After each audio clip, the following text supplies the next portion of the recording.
क्षेत्रे कुरुक्षेत्रे समवेतायुत्सवः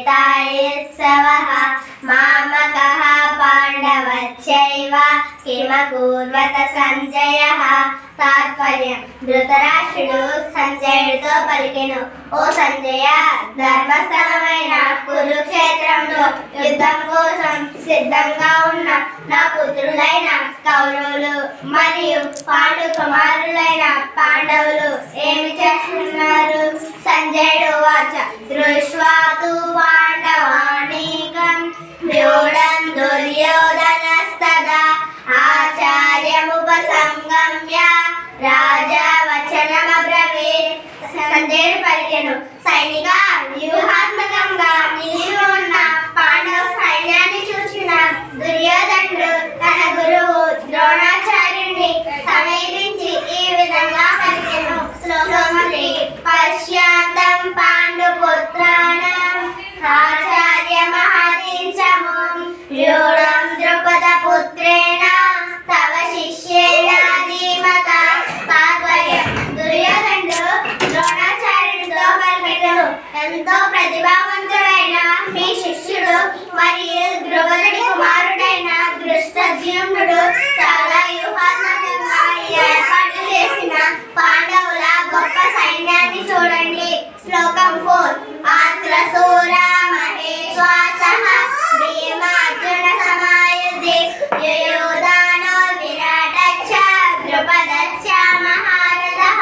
తాత్పర్యం దుర్యోధనుడు ద్రోణాచార్యుడితో పలికెను, ఈ పాండవ సైన్యంలో ఎంతో ధైర్యవంతులు, అస్త్రాల ఉపయోగంలో నిపుణులు, శౌర్యంలో భీమార్జున సమానులైన సాత్యకి యుయోధానుడు, విరాట్ మహారాజు, ద్రుపద మహారాజు మహారథులుగా ఉన్నారు. కర్మయోగం ఫస్ట్. జయతి చేత్ కర్మణస్తే మతా బుద్ధి జనార్దన తత్కిం కర్మణి ఘోరే నియోజసి కేశవ. అర్జునుడిలా పలికెను, ఓ జనార్దన, జ్ఞానం అనేది కర్మ కంటే శ్రేష్టమైనదైతే మరి నన్ను ఈ ఘోరమైన యుద్ధం ఎందుకు చేయమంటున్నావు? సెకండ్ కర్మయోగము. వ్యామి శ్రేణేవ వాక్యేన బుద్ధి మోహయ శివమే తదేకం వద నిశ్చిత్య ఏన శ్రేయోహమాప్నుయ. తాత్పర్యం కలగా పులగము వంటి నీ మాటలతో నా బుద్ధి భ్రమకు లోనగునట్లు చేయుచున్నావు కనుక నాకు శ్రేయస్కరమైన ఒక మార్గమును నిశ్చయముగా చెప్పుము.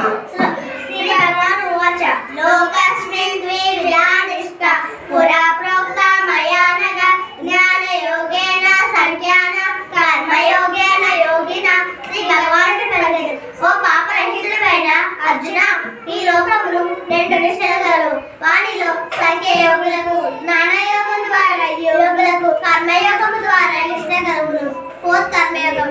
నహి కచ్చిత్ క్షణాముపి జాగృతిష్టద్య కర్మకృ కార్యత్రహ్యవస కర్మ సర్వః ప్రకృతి శ్రేయగుణై. తాత్పర్యం మనుషులు కర్మలను చేయకపోవటం వలన కూడా మనుషులందరూ ప్రకృతి నిత్యమైన గుణములకు లోబడి కర్మలను చేయుటకు బాధ్యతలు. ప్రతి వ్యక్తి కర్మను ఆచరింపవలసి ఉండును. గీతా సారాంశం. నువ్వు అనుభవించే ఈ భోగం నిన్న వేరొకరి సొత్తు, నేడు నీదిగా అయింది, రేపు వేరొకరి స్వంతం అవుతుంది. మార్పు అనేది ప్రకృతి సహజం.